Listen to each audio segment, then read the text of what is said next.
My name is Grant, and this is my first YouTube series here. We're going to be looking at how we can programmatically interface with a Bluetooth BBQ thermometer that I picked up online. So this device by itself comes with a few different temperature probes on it that allow you to connect up with an iPhone or an Android application and interface with this to read the different temperatures remotely while you're cooking and doing things like that. But the program itself was fairly limited in what it allowed you to do, and so I'm hoping that through writing my own program that can connect up and read the temperature data, we can do a lot more interesting things and have some fun with this device and use it as an excuse for a programming project. So stay tuned and come along, and hopefully we can make some cool stuff with this. So the first thing we need to do is download and install the VMware Workstation Player. We're going to be using this for installing and running our Android virtual machine, which we're going to use to then install the application for the thermometer and be able to see the Bluetooth kind of traffic that it uses when it communicates and pairs with the device. So first things first, so I'll include links to these in the video here, but this link right here, we'll go and we'll download the VMware Player for Linux and click on that. It's going to download a .bundle file. I'm using Ubuntu 18.04, I believe. So this process should be fairly similar depending on which distribution you're on, but we'll go ahead and download that file. I've already downloaded it here, so I won't download it again. Once that's downloaded, the other thing that we want to go and download is going to be the Android X86 ISO, which we'll be using to install the actual Android virtual machine here. And so the one that I'm going to be using today is a version of Oreo, and it's Android release 4 here, 8.1 release 4, and the file that we're looking for is going to be the X86 64-bit version of that. And so you'll go ahead and click and download this as well. Now you'll click on that, it'll take you to a mirror site here, and it should start to download the file for you. But just take note where you are saving those files, because we're going to be using that here in just a moment. So once that download finishes, we'll continue on with this. Now that that's downloaded, we're going to go ahead and install the VMware Player. And so it downloaded as a .bundle file. To install that, we're just simply going to change in the directory in which you downloaded it, and then run this command here. We'll do sudo sh, and then we're going to type in the name of that file that downloaded. In my case, it's this version currently, and you'll go ahead and run that. It's going to ask you for your root password there, and after that it'll run through an install process here. I've already run this and installed this, so I won't run it again, but let that finish. Just take the defaults on anything that comes up and press enter, and that should get you installed with VMware Player. Okay, so we've gone ahead and got VMware Workstation installed, and so the next step here is going to be installing the Android X86 into our VMware Workstation here, so that we can then use it to install the application for the device and be able to get a capture of the Bluetooth traffic as it pairs with the device, as well as see how it actually is communicating and reading those temperatures from the device. So first thing is we need to go ahead and create a new virtual machine here. So we'll click that. Then we're going to go and browse and find the Android file that we downloaded earlier, the .iso. I've just saved it here in my documents, so we'll just click on that and click next. We're going to be installing, this is a Linux operating system, and this version particularly uses the Linux 4 kernel, and so we'll choose other Linux for 64-bit here. Now, I'm just going to go ahead and put in the name of Android, and I'm going to call this Android 8.1 here. Then we'll click Next. I'll put this just in case I have another one here already. And it wants to know what the disk size is here. We'll just leave the defaults that are on here. Click Next. And I'm going to do just a few changes here on the hardware. So I'm going to click this button here, and I want to give it a little bit more memory, so I'm going to just go ahead and give this about 4 gigs of memory, as well as 2 processors on here. Depending on what your system resources are, this may or may not work, so you might want to change this to a different value.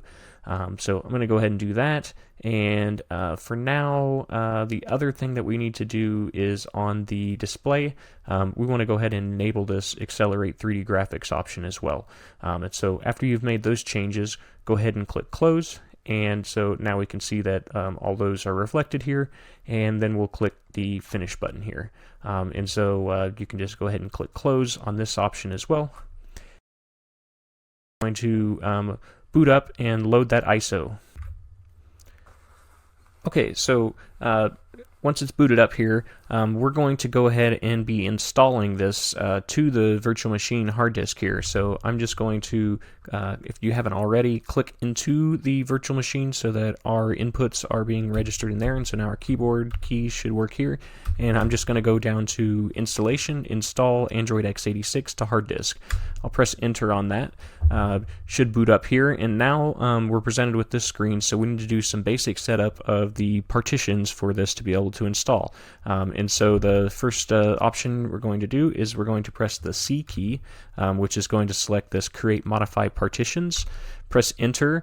When it's asked if we want to use GPT, I'm going to say yes, and then I'm going to say Continue.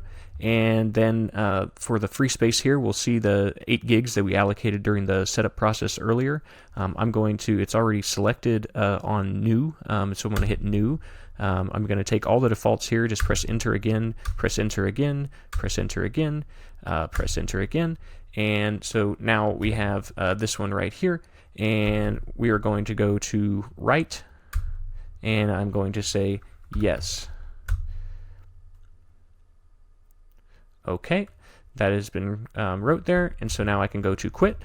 And now on this screen here, we will see that partition that we just created. We've got this as an 8 gig. We're going to select that, and we're just going to choose ext4 for the file system format on this. And now, do we want to format this? Yes, we do. And then do we want to install Grub? You want to say yes on that as well.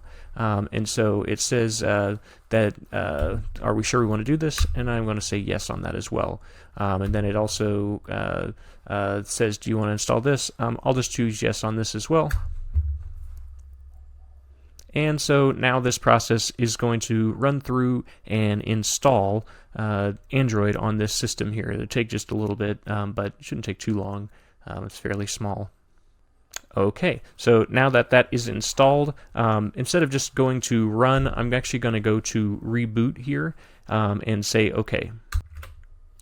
Okay, so now that we've rebooted here, we need to make one more change to make this work correctly in the VMware Workstation 15 player here. And so the option we're going to select here is we're going to go in and select debug mode here.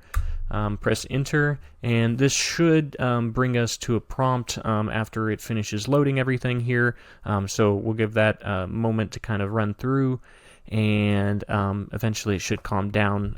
If for whatever reason it doesn't give you a prompt, just press Enter, and then eventually you should get a prompt. There may be a few more commands that come through, but pressing Enter, you should now have a prompt. And so what we're going to do is just edit the Grub boot menu just a little bit so that we have a few options for booting this to kind of fix just a little bug here. And so the first thing you're going to type is mount.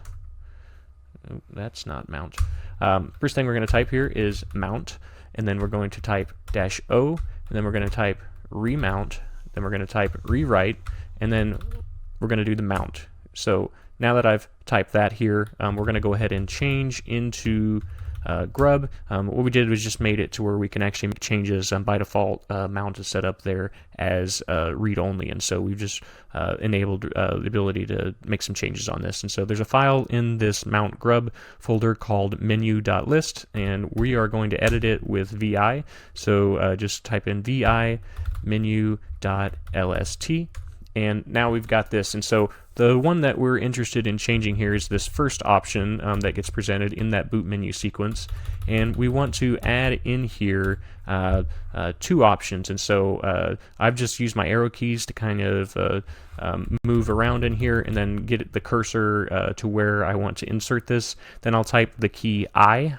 which will put me into insert mode, and then I will go ahead and add in two options here, which is one is no mode set, and the other option is going to be X force VESA space. Okay, so once you get those two in here, you're going to press the escape key, which will take you out of the edit mode, and then we will press the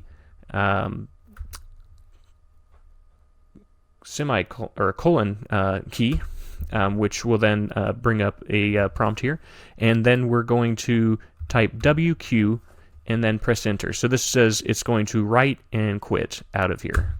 And so now that we've made that change, we can go ahead and reboot, and we should be able to now boot up into our Android virtual machine here. You may have to type -F here. All right, so now that we've got this thing booted back up, and we can see that we have a GUI here. If we're clicking in here, we can see that it is registering and letting us use this. So there's an initial process that we just have to go through, kind of some defaults to set up. It's going to look for Wi-Fi. I normally just, if it takes a little while, I just click this button, skip. Go ahead and choose your time zone, central time zone here. So I'm just going to go ahead and select that option. May have scrolled past it here already. Here we are, and we'll just type in a name here, me, and we'll click more. I agree, and I'll just use the Launcher 3 for the home app here, and just say always. We want to go ahead and enable our Wi-Fi on here, so I'm going to come up here, and what we want to do is we want to connect to this Vert Wi-Fi right here that you see in the option. Now that we've got internet connectivity here, we're going to go ahead and open up the Play Store, and in here we're going to be setting up and installing the application that you'd normally use to interface with the BBQ thermometer. It's going to want us to go ahead and sign in. Go ahead and just use whichever Google account you have available. I've gone ahead and gotten logged in here. The app for it is called BBQ Go, and so I'm just going to click on that here, click install, and let that install. And so now the app has been installed. I'm just going to click open. It wants to get access to location, so I'll click allow, and now this is going to open up, and it says it wants to turn on Bluetooth. So if I click allow here, it may not have detected that you have a Bluetooth device, and so this is just going to error and keep telling you please turn on Bluetooth. So I ran into this issue when I first started this, and had to find a way in which to properly enable the Bluetooth device that I have in my computer to be able to be passed through and used by this virtual machine.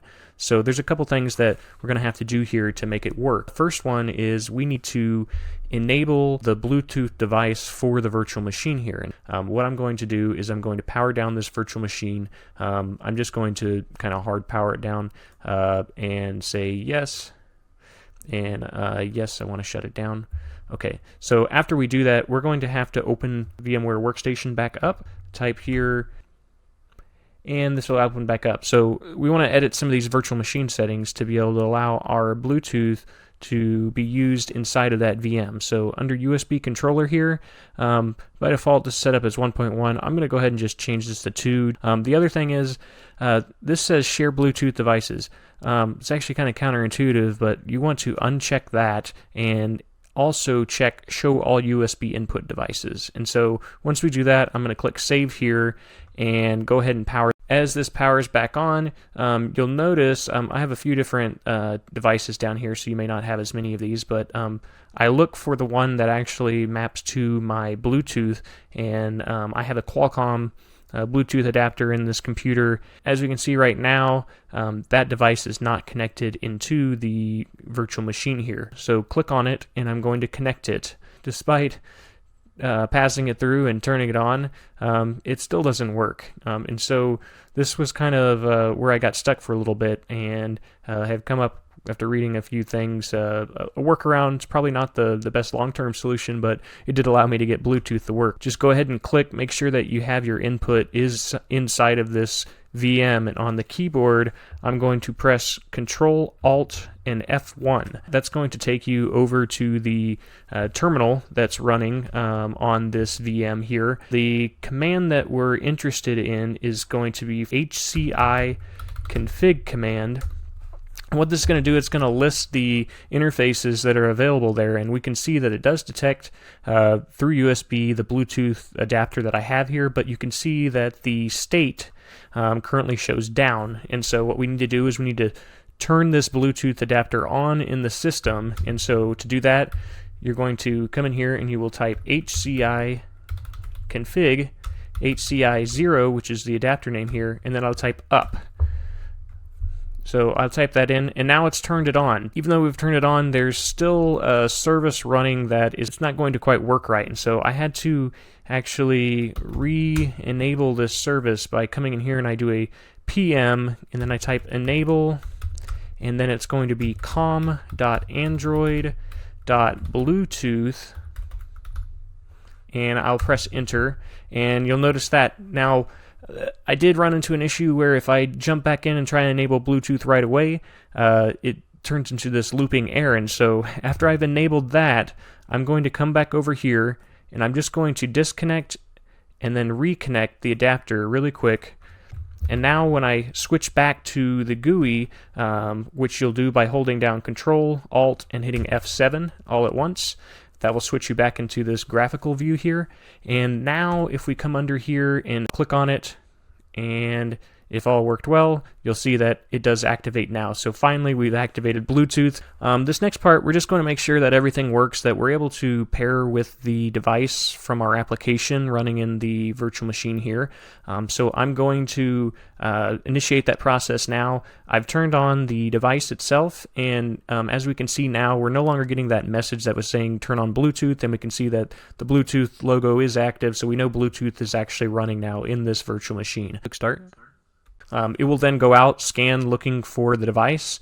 We should get a request to pair them together, and as you can see, it found the device, and now it wants me to press a button to complete the pairing process here on the device. So I'm going to go ahead and press that button, and as you can see, we are now activated, and give it a moment here, and we should start to see the device is communicating. As we can see, we've got 75 degrees Fahrenheit coming through, which is the current temperatures that are showing up and displaying on the device in front of me right now. So with it being paired, we can now get the readings and the temperatures from the device here. What we're really interested in is how can we reconnect with this device. We're going to have to do a few things to get a hold of what that pairing process looks like. Mainly what we're going to be doing is we're going to be capturing the Bluetooth traffic as it communicates with the device using features built into Android that allow you to get access to what's called the Bluetooth snoop logs. And so to enable that, we have to change a few things in the settings, and we'll do that shortly here. After you have paired successfully at least once with the device, reconnecting works pretty easily. So I've turned off the Bluetooth adapter on the device, disable it in the app, and we can see that it says to please turn Bluetooth back on. I can see that on my device itself, it shows me that I'm disconnected.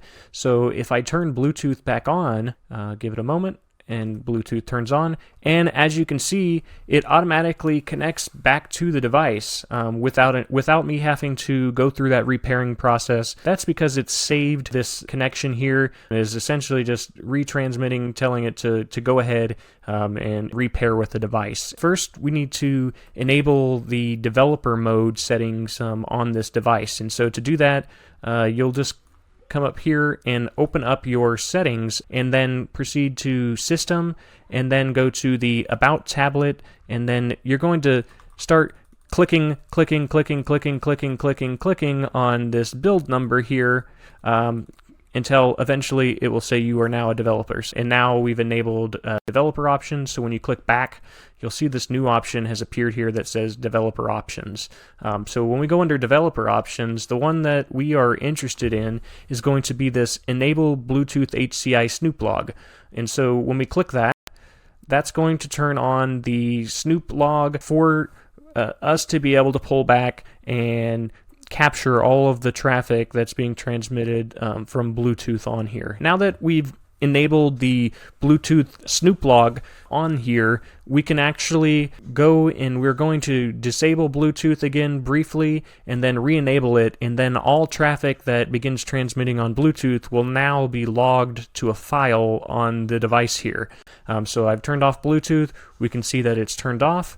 I'm going to then come back up here again and give it a moment, and we will see that it has re-enabled Bluetooth, and then here shortly we should see the device connect, and it is now connecting, and it is now fully connected again, and we've got temperature data coming through. If I touch the probes or anything like that, we should see the numbers start to change on here. Now we've captured kind of all the Bluetooth data that we're really interested in, and so I'm going to actually shut Bluetooth off. Okay, so now we want to go ahead and pull that file down from the VM. And so to do that, I need to know how to connect to this device. I want to go over to the terminal side again inside of the Android VM, and we're just going to simply type out ifconfig. And this is going to give us the IP address configurations for the different adapters that are currently in here. And the one that I'm after is going to be the WLAN 0 device here. And you can see for the iNet address, we've got this private IP address, which is a 172.16.207.130. Now, yours is likely to be different, so make sure that you do look and see what your address is coming up as. And then we're going to also want to run this copy command to move the Bluetooth file over to the SD card, just going to make it easier for us to pull down in the next step here. Now use the ADB tools to connect to the VM here, and then we're going to pull the file. And so to do that, the command is ADB and then connect, and then you're going to type in 172.16.207.130. Again, use your IP, what's showing up for iNet address on your end, and then it's going to actually be connecting to port 5555 there. So 4 5s. I've already connected, so it's going to tell me I'm already connected, but it should start the server and connect to that device for you. Once that's connected, we now want to pull down that file that we put on the SD card. And so the command for that is just simply ADB and then pull, and then you're going to type SD card, which is where it's located, and then the name of that file is btsnoop_hci.log. And so if it was successful, you should see this command that shows that it did successfully pull that file down. So now we have the Bluetooth packet capture, and it's on our desktop, and it's ready to be analyzed. And that sums up our first session. So we were able to get the Android virtual machine installed into our VMware Workstation Player. We got a application installed that interfaces with the device, and we were able to get a capture of that Bluetooth traffic as it paired back up with the device. And so after that, we were able to then copy that log file over to our desktop, and in our next session we'll be looking at using Wireshark to analyze that traffic and look for that pairing sequence so that we can begin to write our program around that. So stay tuned until next time.